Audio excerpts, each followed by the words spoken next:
Hi folks, it's something I've learned with my short stay here with my homesteader and talking to people, some people he knows and other people I've met.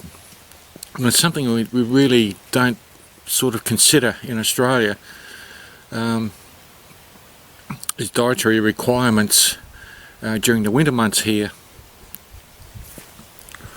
Now, some people I've spoken to during my short time here, it can become a problem in the winter months in the way that they can't grow anything really. I mean, I have seen greenhouses on some of the homesteads around here where they actually grow something during the winter, but I was talking to Maine about it and he said, yeah, they've got to be heated, which makes it very expensive, particularly during the winters they experience here.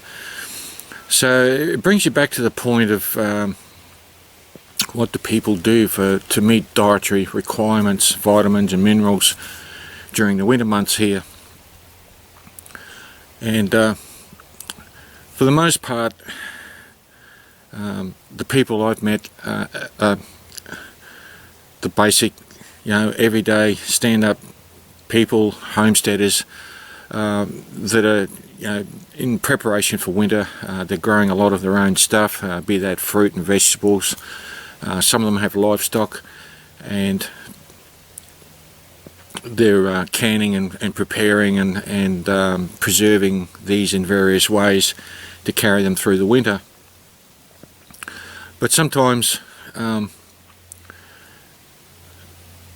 I've heard that scurvy is a bit of a problem here during the winter months, and when you go to the supermarkets, as Maine said, it's virtually the end of the line for fresh produce. Now we've been to the supermarket once, not one of our favourite places, too many people, and most of the produce we saw in there has been brought in from all over the country, and some of the glow-in-the-dark stuff from overseas.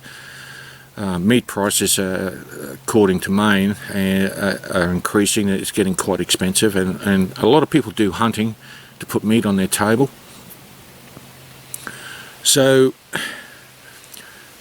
dietary deficiencies in the winter months can be a bit of a problem for many people, mainly because the expense of fresh produce that's still in the supermarkets, as I said, it's very expensive, and during the winter months, Maine has said that some of it's rather poor quality, probably not as much nutrition in it, if any at all.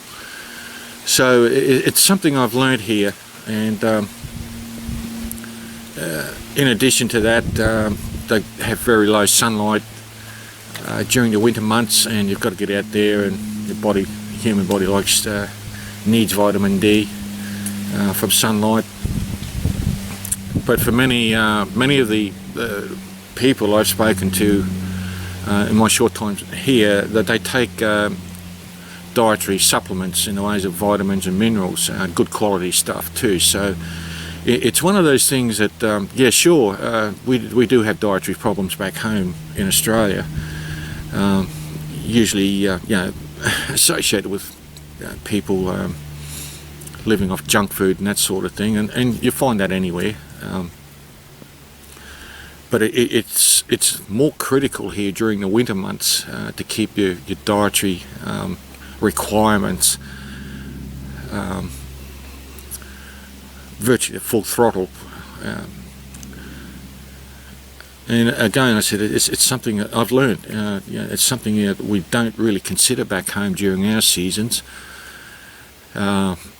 because around where I live, you can grow vegetables, and we've got fruit trees, and you're producing pretty well most of the year. So it's not buried in feet of snow and that sort of thing, and to the point where you can't grow anything. So that was an interesting lesson, I suppose you could say, that I've learnt here, one of many actually. But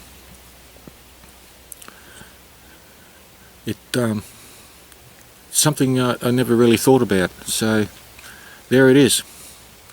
Alright folks, thanks for watching, see you later.